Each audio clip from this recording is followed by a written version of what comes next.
de cette magnifique cité orientale se perd dans la nuit des temps. Mais, dès le VIe siècle, elle était déjà considérée comme la première ville du Yémen.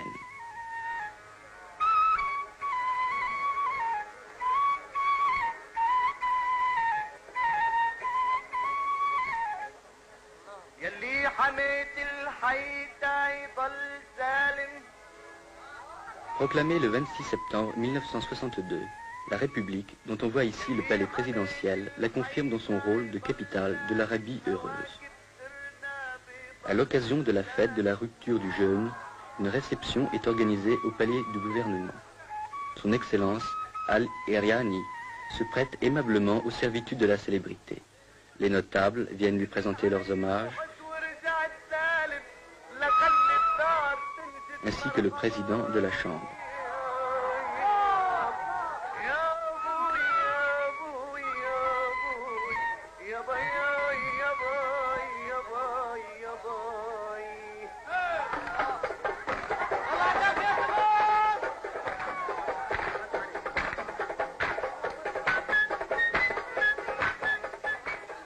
Le matin de cette journée de fête, les fidèles se sont rendus aux différentes mosquées de la ville, particulièrement à Mashhad, lieu de prière en plein air. Par groupe, plus ou moins important, ils effectuent la prière publique sous la direction d'un imam.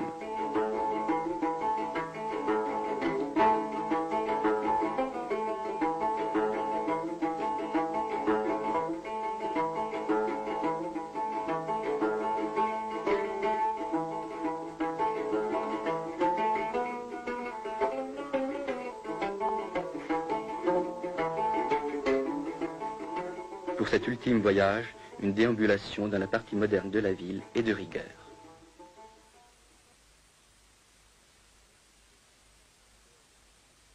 La magnifique porte du Yémen, orgueil de Sanaa, permet d'accéder directement au marché où sont vendus les différents produits d'un pays essentiellement agricole.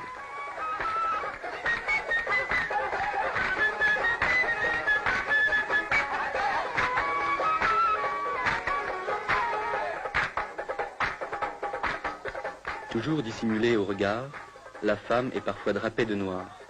Mais le voile traditionnel aux couleurs vives satisfait davantage la coquetterie féminine.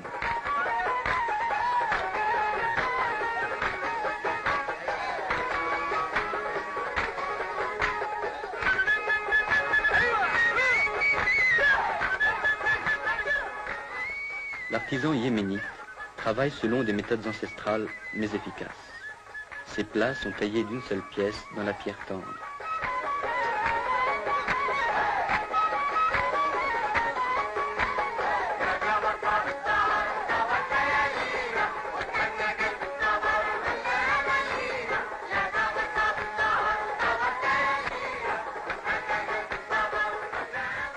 Jadis, les peaux yéménites étaient célèbres dans tout l'Orient.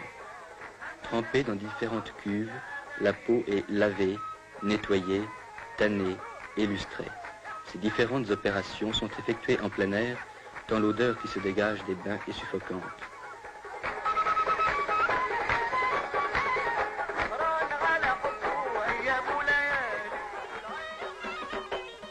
À l'occasion d'un mariage, jeunes et vieux exécutent les pas du Bara, la danse nationale yéménite.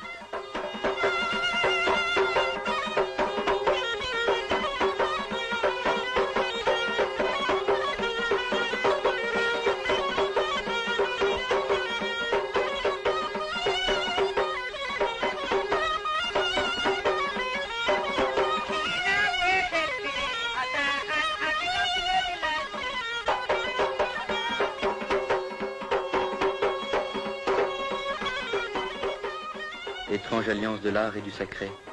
Les danseurs exécutent leurs pas à l'ombre du tombeau d'un ingénieur chinois décédé au service du Yémen.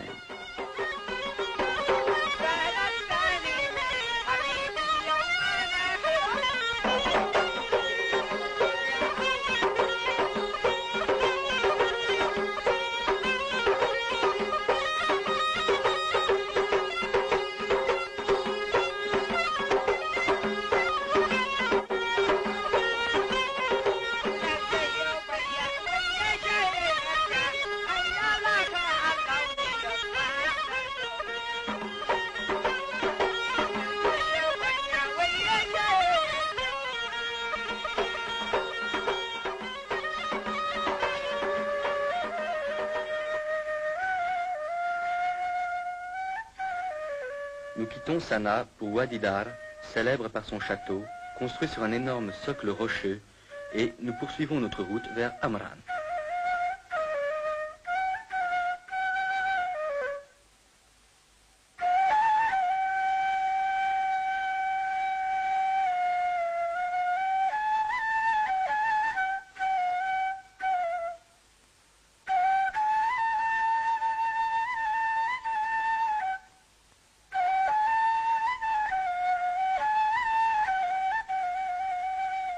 Amran, gros bourg fortifié, garde encore ses anciens remparts en terre séchée.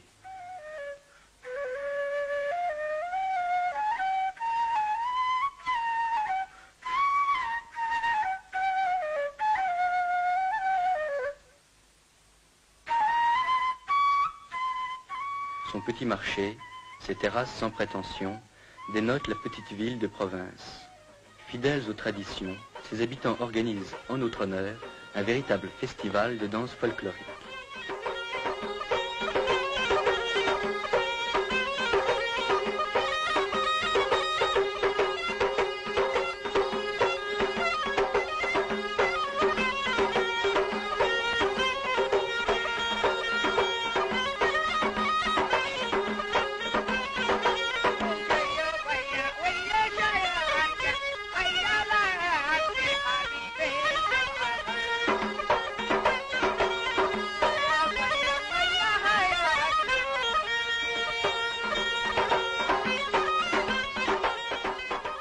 Les danseurs brandissent leur redoutable yambia, enroulent une serviette autour du bras gauche en guise de bouclier et exécutent un pas guerrier.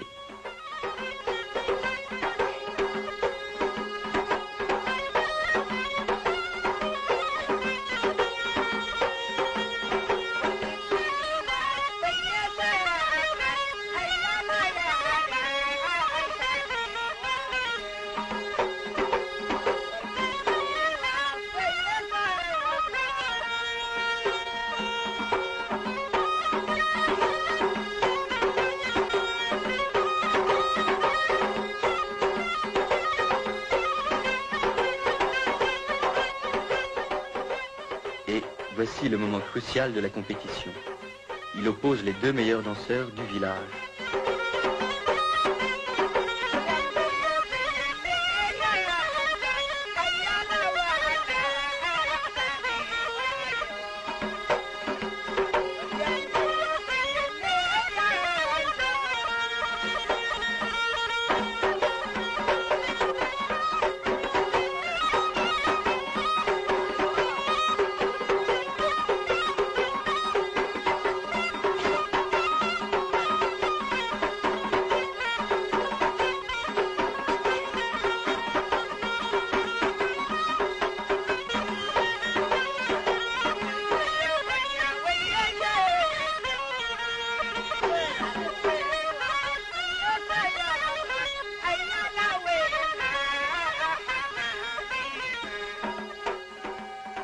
De Amran, nous nous dirigeons vers Kamr, centre vital de la célèbre confédération des Hachides. Admirons en passant cet ingénieux système de puisage où l'homme incite la bête au travail par le geste et par le chant.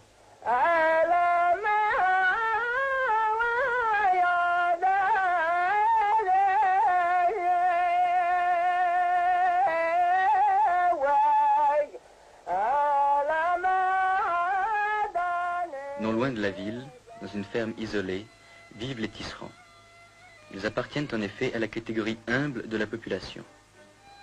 Le tissage est une activité essentiellement masculine. C'est l'homme qui file et fabrique ces magnifiques tapis.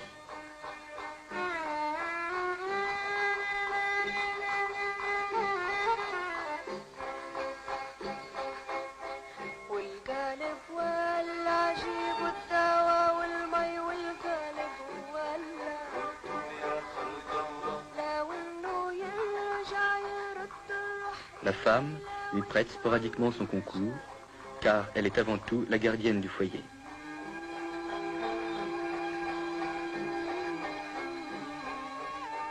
La petite ville de Kamr jouit encore de l'antique droit d'asile.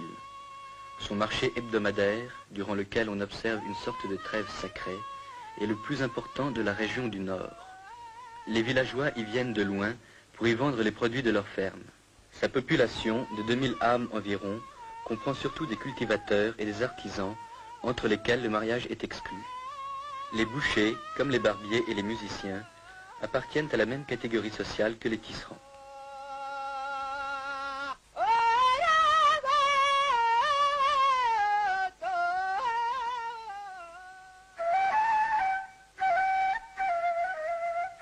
Notre voyage à Zafar n'est pas de tout repos.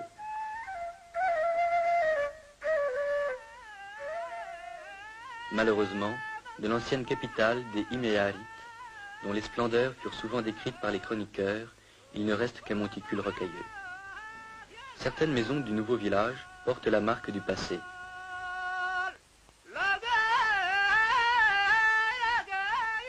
Ces citernes, vieilles de 2000 ans, sont toujours en service.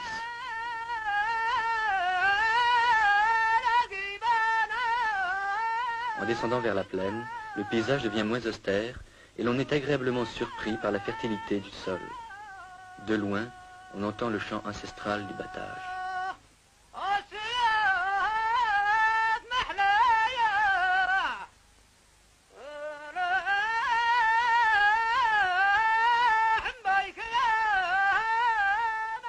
Dans cette société paysanne, la femme travaille autant que l'homme, sinon plus que lui.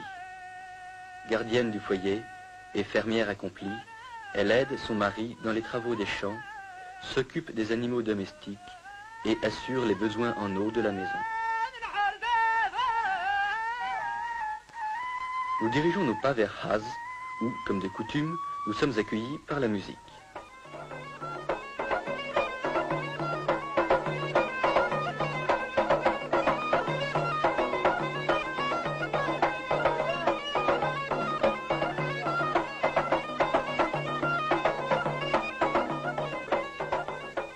C'est un jour de marché et nous pouvons ainsi admirer le pittoresque des costumes et la variété des produits.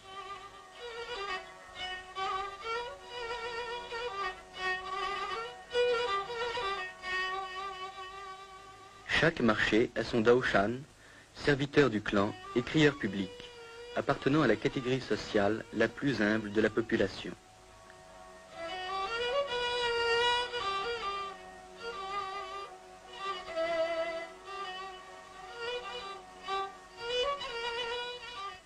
Le marché a aussi son juge, reconnaissable sur ses images à son bâton. Contrairement à la citadine, la paysanne ne se voile pas. Elle se protège seulement du soleil et de la poussière. Le marché terminé, on compte ses gains, on se dit un dernier mot, et l'on prend le chemin du retour vers des villages presque inaccessibles.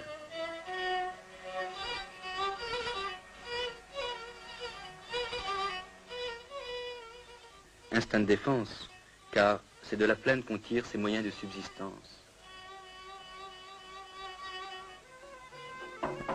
À la fin de notre visite, nous assistons à un grandiose spectacle de danse.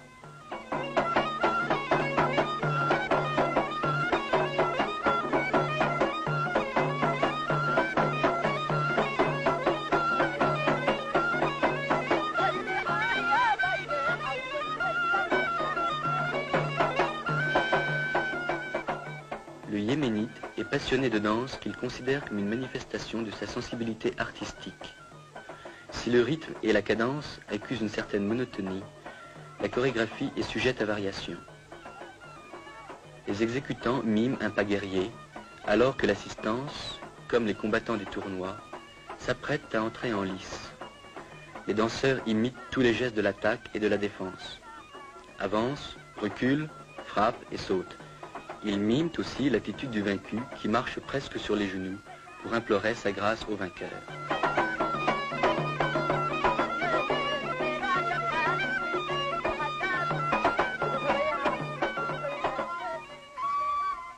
Nous quittons ces paysages austères pour nous rendre vers un site qui respire la quiétude et la fraîcheur.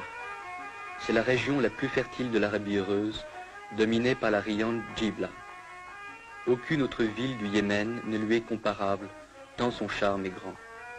Notre courte visite ne nous permet pas d'admirer toutes les beautés de cette cité qui fut jadis la capitale de la reine Arwa.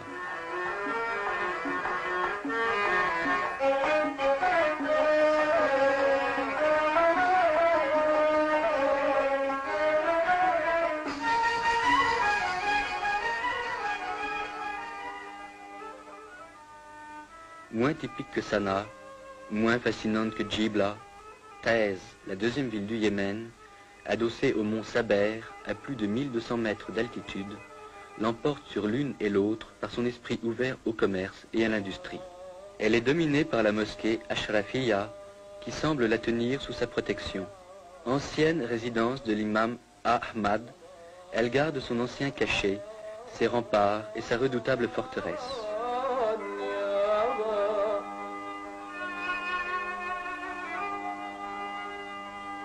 Le palais de Salah vibre encore au souvenir de l'ancien souverain. Il en porte aussi la marque. À l'intérieur de ses murs sont gardés les lions du roi, descendants du couple offert jadis par le Négus.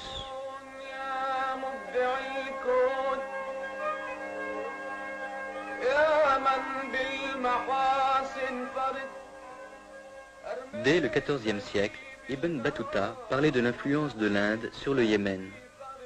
Nous ne le démentirons pas. Taïz regorge de produits de toutes sortes en provenance de ce pays, et l'on éprouve un réel plaisir à flâner dans ses souks.